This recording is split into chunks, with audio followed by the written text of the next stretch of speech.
inspire and empower women to lead. I'm your host, Kennedy Taylor, cybersecurity queen, foodie, and Miss Maryland 2023. Let's get to the episode. Hello, everyone. Welcome back to the Ladies Lead podcast. I am here in Maryland with the owner of Maryland's very first Black-owned food bank, Mel Johnson. Thank you for joining us today. Thank you for having us. So tell me a little bit about the StoreHouse. Sure. So the StoreHouse, as you mentioned, is Maryland's first Black-run food bank.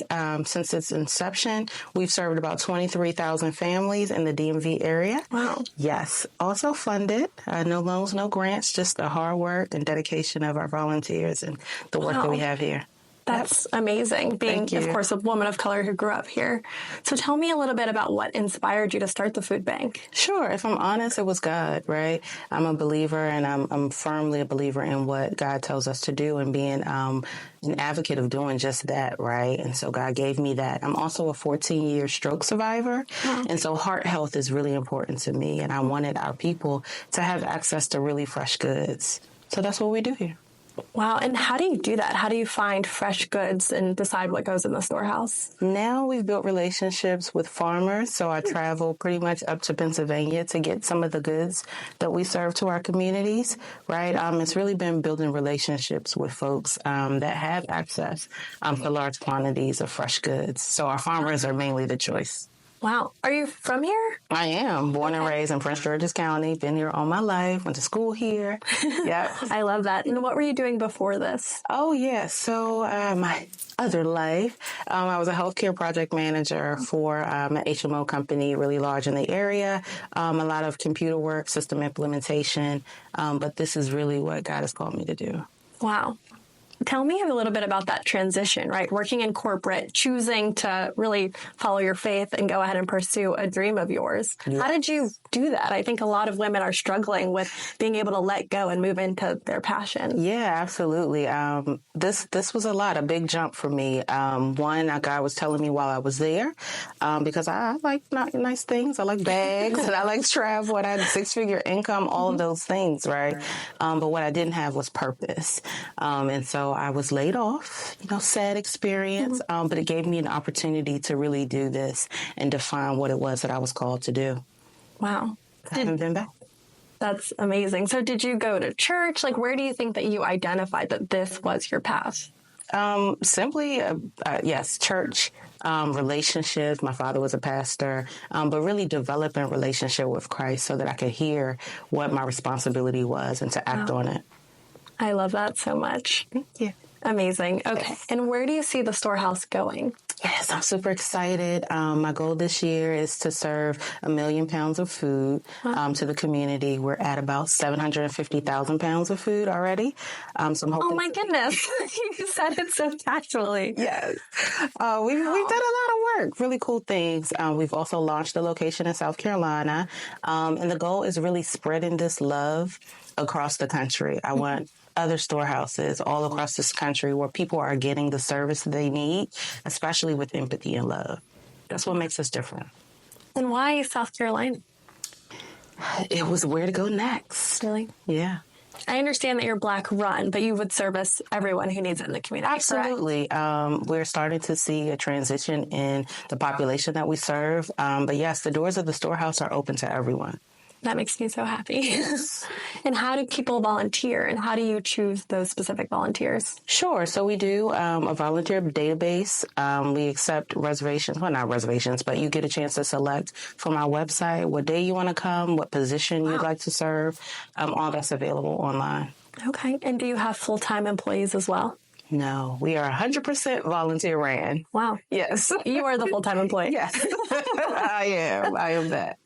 But it's really cool to see people able to come out and want to give back. We've had families come from our line that actually now volunteer because they saw how we were able to serve them, and they want to do that for others. Wow. That's really special. Yes.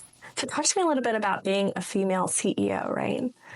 Yeah. And you also, I understand you have the Mel Johnson, what is it again? The Mel Johnson International. Yes. Okay. So talk to us a little bit about that. Sure.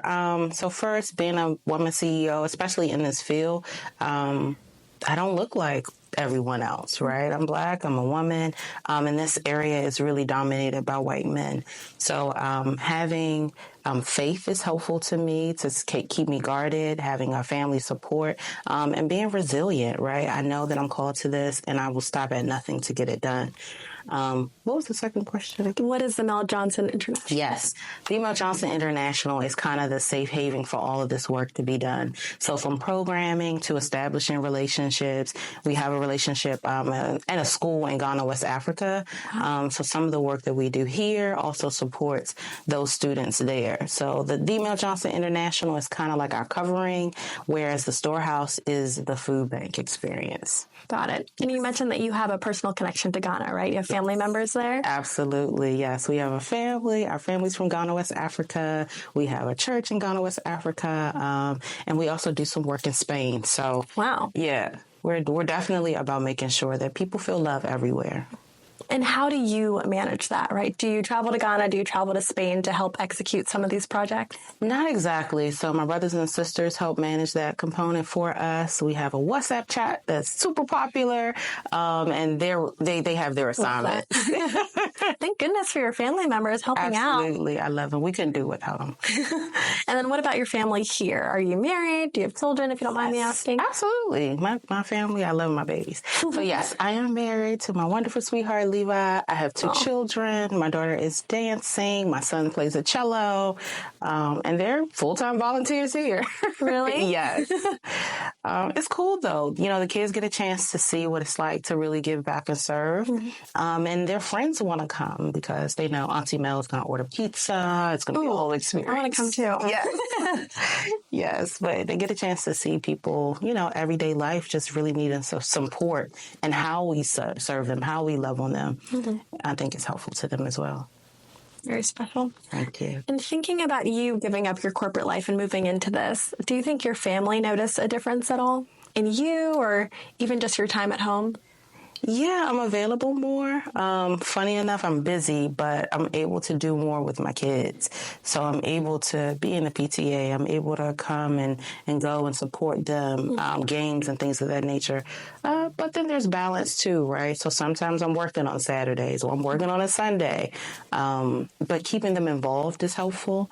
And they also see the impact, right? For me, success is not about money. It's like, how are you transforming people's lives? And so they get a chance to see that and be a part of it. Yeah, you're a real role model for them. Well, for a lot of people, but especially your children. Thank you. I appreciate that. Hopefully it works. I'm sure it will.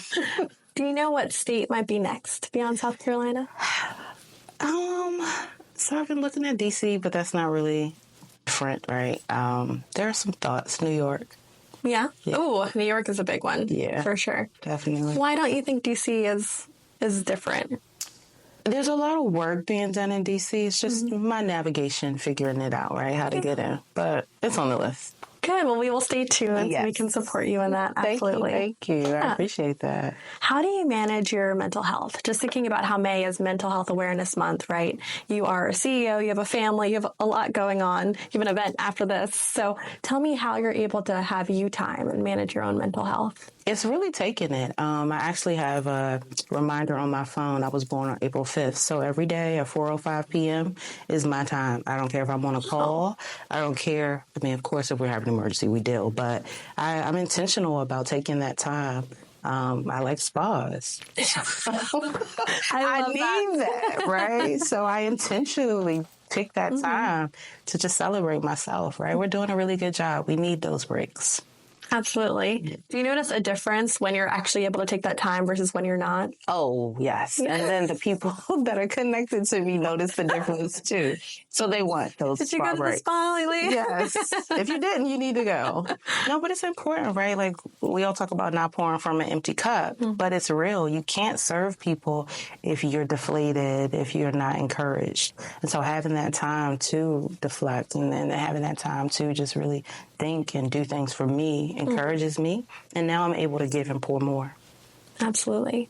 And thinking about you being a project manager, what did you learn there that you think you've really taken to this role? I would think everything pretty much, right? You are a project manager in this role. Yes, working in hour blocks. That is the secret to success.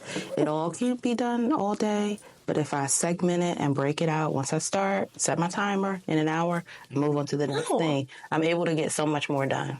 That's so smart. I never thought about that. Right. Okay. Do you have a hard stop, like, during the day at all?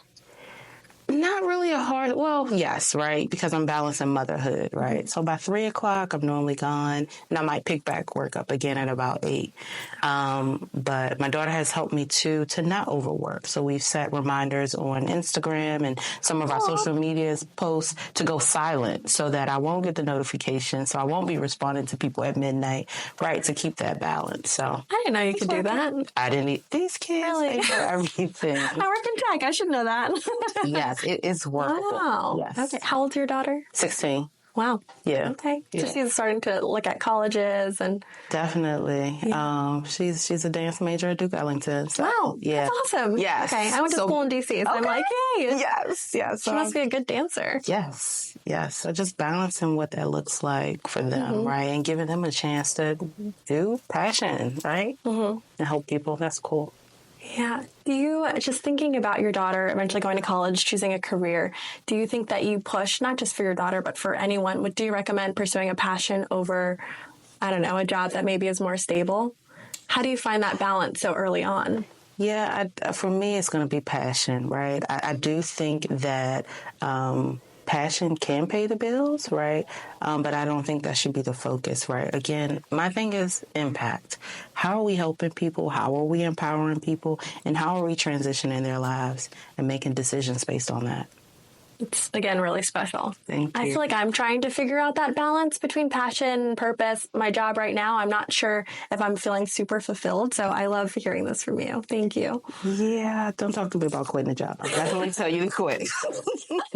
I feel like that's the new thing. People are just quitting their jobs and figuring out what their purpose is. Even at 30, 40, you know, there's no time. I think people are just figuring out what's best for them now. Right. It's a trend. Yeah, I definitely think just being purpose driven and recognizing, like, even what we've experienced, you know, doesn't define us. Like, I just spoke to my children even last year about being molested at 14. Nobody knew, right? And I think that helped craft who I was so that I can love people and create safe environments for people to come and feel supported. Wow. That's so powerful that you're able to share that. Yeah, thank you. So tell me about your food bank, obviously. In 5 years, 10 years, where do you see it going? 10 years. Definitely, I want to be, I don't want to say just Maryland's, but I want to be the food bank that everyone can come to, right? A lot of times the clientele that we're supporting looks like me. And so how would it be cool to have a space that's supported and run by people that actually understand what types of food that you eat, right? We're seeing refugees come through here. Do you know what it's like? It's for them to know I even got halal chicken, right? They're excited about that because I took time to care, right? Not just giving them whatever. So that's what I want to see, right? The StoreHouse run effectively, efficiently, and be a safe space for everybody to come to. Is the food donated? Yes and no, right? So we're running off about 90% of self-fundedness. That's my whole work, right? Okay. Meaning we pay the bills, and then we do recover goods. About 10% of our foods are recovered. Okay. And how do you get donations when you need them? We ask people to donate. Yeah, how? Yeah, I think that's great to know. Yeah, you can visit our website. You can make a donation online, receive your receipt right then and there. And really, we need advocacy, right? Let people know about who we are and how we serve.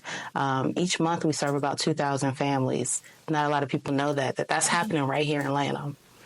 Wow. And I understand you have a gala coming up, correct? Yes. Is that also a way to gain funds? Yes, that's our first official fundraiser. My goal is $400,000. Wait, your first, ever? Official one? Ever. I mean, wow. I've done small things, but on this scale, this is gala? our first one. Yeah, in part, it serves as an award reception for some people that I think are just super cool and doing some amazing things in the community. So we'll be honoring some community heroes. But then, yes, it doubles as a fundraiser. I need a forklift. I need an electric pallet jack. We're bringing in 30 and 40,000 pounds of food. I need to be able to source it and move it appropriately, right, to be effective, especially with all the people that we're receiving. So these resources will help me do that. Absolutely. I think just having you share your story, if you've already impacted me, I'm like, let me donate. How can I help out? How can I volunteer? Donate. We need volunteers. We need donations. We need your advocacy, right? A lot of people don't know we exist. Our community knows, but the people that write the checks, I want them to support us too. Absolutely. So how do you market yourself? Do you have social media that you use? Yes, we do. We have both Instagram and Facebook. I run them all. I'm not perfect. But yes, we do have them online. Of course, you can visit us on our website. That's themeljohnson.org. Donate there and then learn more about how to get connected. Mm-hmm. Talk to me about how you chose to market your business, right? Because thinking about, I remember I had a smaller business. I had ads on Facebook and Google. It gets really expensive. Yes. So for essentially a nonprofit, right? How would you go about marketing, or how did you decide on your own marketing plan? So a lot of it has been word of mouth, right? Especially getting the word out there that we were here and we had food available. Mm-hmm. So that took off without a hitch. And navigating the people that need to know that we're here so that they can support us is a little bit of a challenge, but I'm working through that. I've definitely taken classes to kind of spruce up our social media site a little bit, and then really making sure we're capturing the moment. So we have a photographer come out, we have videography coming out, right? So that we're able to capture those moments and then share with resources that we're here and what we do. Good. And I imagine volunteers also share, and maybe Yes. the families that you've helped have been able to share. Yes, we definitely have impact stories, and they'll give back and just show love because we've given them that. So that's been cool. But we need more, so share. Well, I hope this helps for sure. I appreciate you. Yeah. And I think this will be my last question for you. Okay. So in terms of advice for other women, maybe that are starting their business, quitting their jobs, what would you tell them to take the first step? One, recognizing you're worth it, right? You're worth pursuing your passion. Two, find your niche, find your people, right? It's important to be empowered by people that are similar, right? Going in the same direction. We do community accountability hours, right? Where we get online 5, 6 o'clock in the morning and we're just powering it out because you need to be with people that are doing the same things in terms of just being supportive of your business. Yeah. Sorry, I have one more. I lied. Okay. Bring on. That just made me think of who might be inspiring you. So do you have a role model that you look up to? Yes. I have a few. I'm trying to think. I want to find a woman that I can think of specifically.